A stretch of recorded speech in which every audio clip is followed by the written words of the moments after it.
Good morning to all students. We were on our second chapter and we have started the term Rolle's law.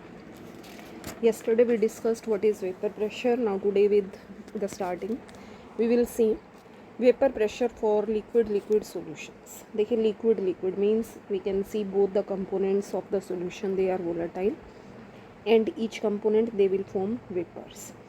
अब जब equilibrium आता है you will see जो हर एक component है they will exert their pressure, means each component, दोनों ही component कौन से solute as well as solvent, they will exert their pressure and that pressure it is known as partial pressure. What we can say that pressure it is known as partial pressure we can say. ठीक है, तो अब F M Raoult ने क्या कहा, he says in a solution vapour pressure of a component is equal to, भाई कोई भी जो वेपर प्रेशर है किसी कंपोनेंट का वो इक्वल होता है mole fraction multiply with vapour pressure of that component in pure state.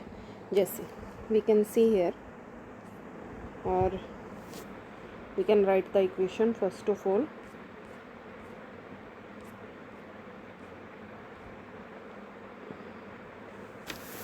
P A equal to, और yes this is this.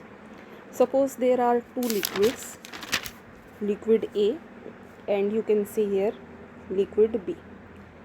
The mole fraction of liquid A is XA and that of B it is XB. Partial pressure of these two are P and PB and vapor pressure in pure state that is P naught A and P naught B. So Rolle's के according क्या है, PA means partial pressure is equal to mole fraction of that component multiply vapour pressure of that component in pure state.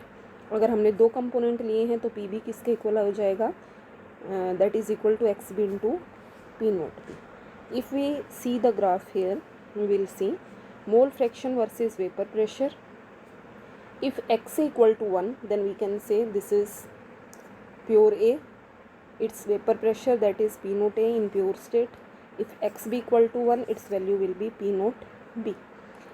Graph 1 represent PA equal to XA into P naught A and this second line represent PB equal to XB into P naught B.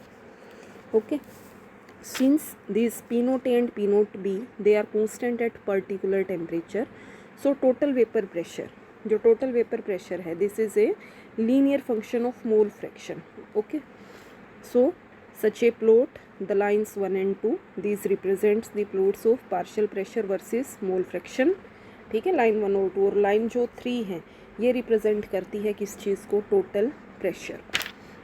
Okay, अब मान लीजिए suppose X A equal to 1, अगर x ए 1 है means liquid क्या है, pure ए है, तो P की वैल्यू क्या आ जाएगी, पी नोट ए के इक्वल आ जाएगी. ठीक है, अब सपोज एक्स बी को अगर हमने 1 कर दिया मीन्स पी किसके इक्वल आ जाएगा, P is equal to P naught A B के इक्वल आ जाएगा. ठीक है, इस तरह के जो भी मतलब लिक्विड पेयर्स हैं, जो सॉल्यूशंस हैं जो ओबे करते हैं रोल्स लॉ को, these are known as ideal solutions. जैसे हेक्सेन, हेप्टेन, क्लोरोबेंजीन, ब्रोमोबेंजीन या बेंजीन और टोलुइन. और रोल्स लॉ जैसे हमने अभी कहा एप्लीकेबल तभी होता है जब दोनों ही कंपोनेंट्स क्या हों, वोलाटाइल, और they will form A homogeneous mixture.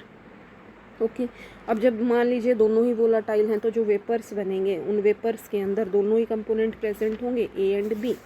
अब सपोज कंपोजिशन है वेपर फेज़ की इक्विलिब्रियम में, तो सॉल्यूशन की हम किस तरह से कैलकुलेट कर सकते हैं, यहाँ से देखेंगे सभी बच्चे. सपोज वाई ए और वाई बी रिप्रेजेंट करते हैं मोल फ्रैक्शन को, तो वाई ए किसके इक्वल होगा, P A by P A plus P B या P A by P total, Y B P B by P A plus P B, और we can say P B by P total. और P A pressure of A किसके equal होगा, that is Y A into P total, P B that is equal to Y B into P total.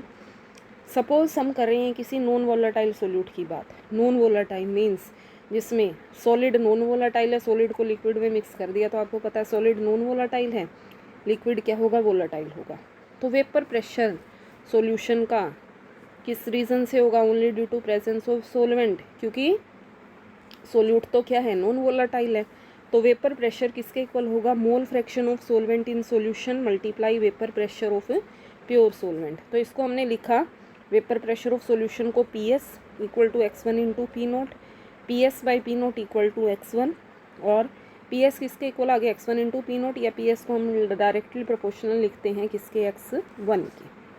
तो ये हमारा जो graph आता है किसके लिए, नॉन वोलाटाइल सोल्यूट के लिए, vapour pressure of solution versus mole fraction of solvent in solution, that is a straight line graph. Okay, x1 मतलब mole fraction of solvent in solution that is equal to n1 by n1 plus n2। अब देखिए n1 means number of moles of solvent, यहाँ लिख लेंगे सभी number of moles of solvent n1। Okay, n1 equal to number of moles of solvent, n2 is number of moles of solute.